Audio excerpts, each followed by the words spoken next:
Having been kicked out of Buds, Remi returned to life as a corpsman, this time assigned to a Marine infantry unit. Instead of feeling defeated, however, he saw his failure as a lesson and was determined to return to training.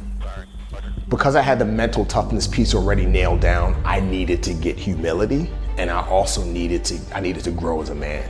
I also needed to learn from my failures, and then also learn that a failure is only a failure if you don't learn from it, but if you learn from it, it's a lesson. I needed to get that lesson, out of getting kicked out of SEAL training. And I'm so grateful for it because I apply that lesson today as a husband, as a father, as a businessman.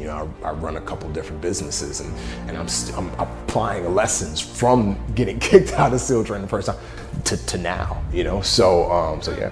After a year and a half with the Marines, Remi returned to Buds, starting all over again from day one. This time, with the lessons he learned, he graduated and earned his SEAL Trident. There were two feelings. There was one of, I was grateful. Like at that point, it was just like, I was humble and I was grateful.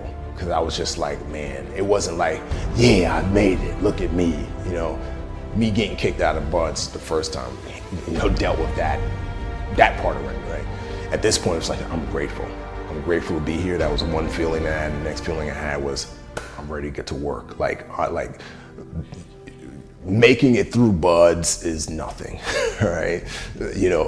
Every SEAL has made it through Buds. Like, it's actually getting to a platoon and doing the work, And so for me, I was just eager. I was just like a caged pit bull, who had been in a cage for like 10 years and not fed, and I'm ready to get out and eat something, right? Like I was just ready to get to work and do the job of a SEAL and not just walk around with a trident on my chest. So that was the feeling that I had.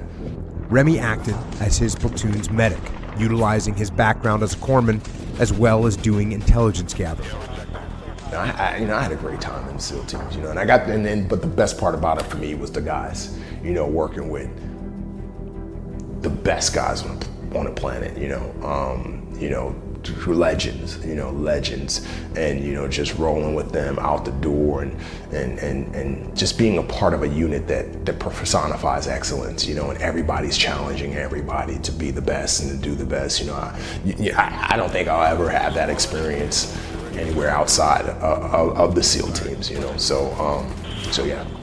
During his time in the teams, having completed 3 deployments, Remi discovered being a SEAL also helped him confront past childhood trauma he experienced as a victim of bullying growing up in the Bronx. I saw a lot of bullying.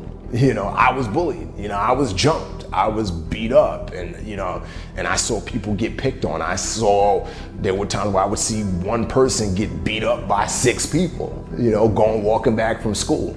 And I always despised that. And that's why, I never got involved in the gangs, because to me, all gang members were cowards. You know what I mean? Like, it needs to be 7 of you to beat on one person. That's not manly, that's not hard. You're a coward. And so I hated bullies. And so another reason why I wanted to be a SEAL is because I wanted to go after bullies. I wanted to go after those people who picked on the weak, who picked on those who can't protect themselves. I wanted to be the one who could knock on their door and just be like, hey, you talking all that junk on the camera, you're picking on all of these people, you're killing these people, do it to me. Like, here I am, what you got to say now? And so I love that aspect of the job. And it fulfilled me because, here I was, having come from this environment where I saw a lot of people picked on and jumped, and now being able to take that and be the person standing in the gap, that meant a lot to me. In 2016, now married and a father of 2 young boys, Remi decided it was time to leave the Navy and the demanding life of being a SEAL behind to focus on being a father, something he missed due to his own father passing away when he was young. He enrolled in college using his GI Bill, but didn't know what he wanted to do with his life after school. Then he got a phone call that changed everything.